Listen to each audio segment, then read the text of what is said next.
Friends, welcome back to my channel. তো বন্ধুরা, আজকে আবারও নিয়ে চলে এলাম একটা বেবি ফুড রেসিপি। তো আজকে রেসিপিটা হচ্ছে চিড়ের রেসিপি। তো চিড়ের একটি সুস্বাস্থ্য ও পুষ্টিকর খাবার। তো দেখো, এখানে নিয়ে নিয়েছি চিড়ে, একটা কলা, আর নিয়ে নিয়েছি খেজুর। তাহলে চলো রেসিপিটা দেখা যাক। তো এটা বাচ্চাদের খুবই প্রিয় একটি খাবার। তো আপনারা চাইলে বাচ্চাদের এইভাবে খাওয়াতে পারেন, একটা সুস্বাস্থ্য পুষ্টিকর খাবার। তো চলো, প্রথমে আমি চিড়েটাকে আগে ভালো করে চেলে নিয়েছি। চেলে নিয়ে তারপর এখন আমি জল দিয়ে ভালো করে ধুয়ে নেব। চিড়েতে কিন্তু অনেক নোংরা থাকে, তো সেই জন্য চিড়েটাকে ভালো করে ধুয়ে নিতে হবে। ধুয়ে আমি 10 মিনিটের জন্য এটা ঢাকা দিয়ে রেখে দেব। আর এখানে দেখো, খেজুরগুলোকেও আমি ভালো করে ধুয়ে নিয়ে তারপরে জলে কিন্তু ভিজিয়ে রাখলাম। তো খেজুরেও কিন্তু অনেক সময় নোংরা থাকে, সেটা যত ব্র্যান্ডেরই হোক না কেন, ভালো ব্র্যান্ডেরই হোক না কেন, নোংরা থাকেই। তো আপনারা কিন্তু অবশ্যই সব কিছু ধুয়ে তারপরেই রান্না করবেন। তো চলো, এগুলোকে ভিজিয়ে রাখলাম। তো এদিকে দেখো, গ্যাসের মধ্যে আমি দুধ বসিয়ে দিয়েছি। তো এখানে আমি গরুর দুধ নিয়ে নিয়েছি, যেহেতু আমার বাচ্চা এখন গরুর দুধ খায়, তো সেই জন্য আমি গরুর দুধে তৈরি করব। তো চলো, দুধটাকে এখন জাল হতে দেব আমি। তো দেখো, আমি যে চিড়েটাকে ধুয়ে ঢেকে রেখেছিলাম, তো 10 মিনিট পর এসে দেখি চিড়েটা অনেকটাই, দেখো কত সুন্দর ফুলে উঠেছে। তো এখন আমি হাত দিয়ে এটাকে ম্যাশ করে নেব, ঠিক আছে। তো খুব সুন্দর ফুলে উঠেছে, সেদ্ধ হয়ে গেছে। তো এখন হাত দিয়ে আমি এটাকে গুঁড়ো করে নেব। তো গুঁড়ো করে নিয়ে তারপর আমি দুধের মধ্যে দিয়ে দেবো, ঠিক আছে। তো চলো, তোমরা দেখতে থাকো।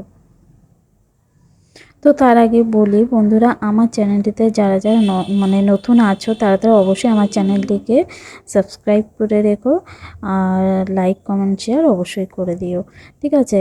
তো এই দেখো, এখন আমি এই খেজুরটাকে যে ভিজিয়ে রেখেছিলাম, তো খেজুরের বীজগুলো আমি ছাড়িয়ে নিচ্ছি।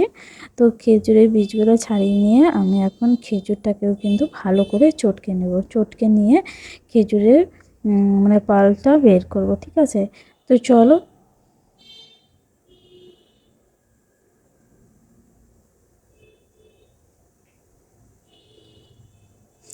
তো দেখতেই পাচ্ছ, আমি ভালো করে চটকে নিচ্ছি, একদম একদম নরম হয়ে গেছে। তো জলের মধ্যে ভিজিয়ে রেখেছিলাম 10 মিনিট। তো এই 10 মিনিটের মধ্যে একদম খেজুরটা কিন্তু পুরো নরম হয়ে গেছে, নরম হয়ে একদম গলে গেছে।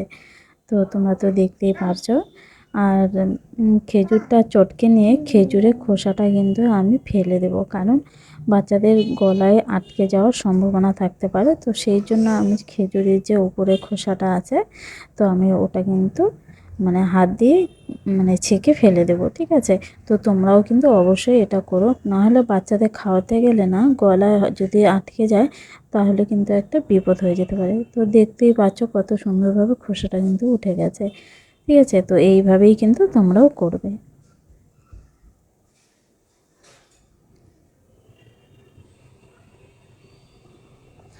তো আর এইদিকে দেখো, দুধ তো জাল হয়ে গেছে।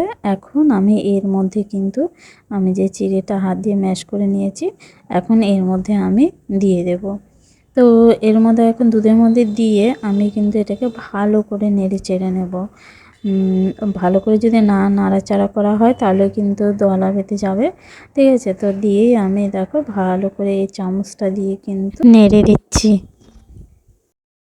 তো বন্ধুরা, বাচ্চাদের জন্য কিন্তু এই খাবারটি খুবই পুষ্টিকর এবং স্বাস্থ্যকর খাবার একটি।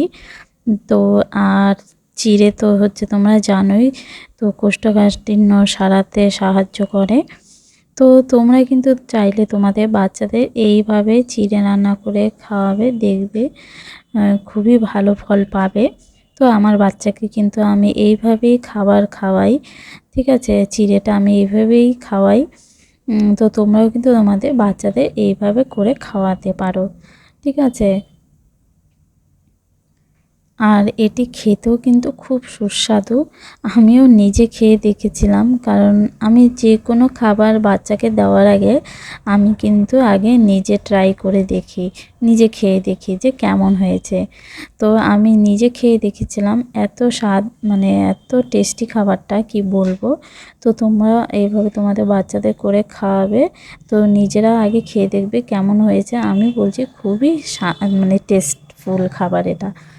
তো চলো দেখো আমার চিড়েটা সিদ্ধ হয়ে গেছে আর নামিয়েও নিয়েছি। এখন এর মধ্যে আমি একে একে দিয়ে দেব হচ্ছে আমি যে খেজুরটা রস করে রেখেছিলাম, তো সেই রসটাই এর মধ্যে দিয়ে দিলাম।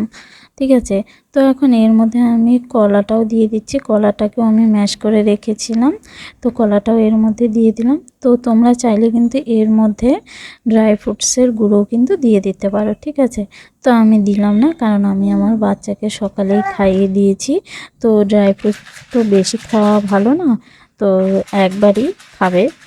তো আমি সকালে খাইয়ে দিচ্ছি, তো সেই জন্য এখন আমি আর এর মধ্যে অ্যাড করলাম না। তো এর মধ্যে আমি পরে দিয়ে দিলাম হচ্ছে গুড়। ঠিক আছে, তো তোমরা এখানে তাল মিছরিও কিন্তু ব্যবহার করতে পারো। তো আমি এখানে গুড় দিয়ে দিলাম। তো এখন দেখো রেডি হয়ে গেল আমার এই চিড়ের রেসিপিটা।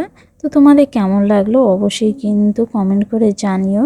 আর আমার চ্যানেলটিকে অবশ্যই সাবস্ক্রাইব করে রেখে দিও, এই মানে এরকমই আরও নতুন নতুন রেসিপি পাওয়ার জন্য। ঠিক আছে, তো চলো আজকে ভিডিওটা এখানেই শেষ করছি। সবাই ভালো থেকো, সুস্থ থেকো, টাটা।